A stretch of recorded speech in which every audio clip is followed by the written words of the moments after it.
پڑھیے میرے ساتھ، اے اللہ مجھے جنت میں داخل کر دیجئے، اے اللہ مجھے جنت میں داخل کر دیجئے، اے اللہ مجھے جنت میں داخل کر دیجئے۔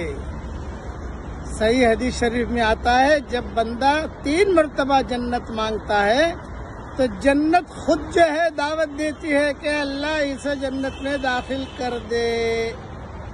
اب پڑھیے میرے ساتھ، اے اللہ مجھے جہنم سے بچا لیجئے، اے اللہ مجھے جہنم سے بچا لیجئے، اے اللہ مجھے جہنم سے بچا لیجئے۔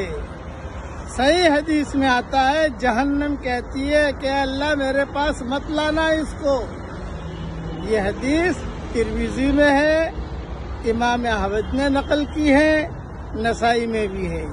اس لیے روزانہ 3 مرتبہ اسے مانگنے کا اہتمام کیجیے۔ اللہ تعالی ہم سب کو ہماری قیامت تک کے آنے والی نسلوں کے ساتھ جنت الفردوس میں اس کے نبی کے پڑوس میں ہم سب کو جمع فرما دے، اور جہنم کی آگ سے اللہ ہم سب کی پوری حفاظت فرمائے۔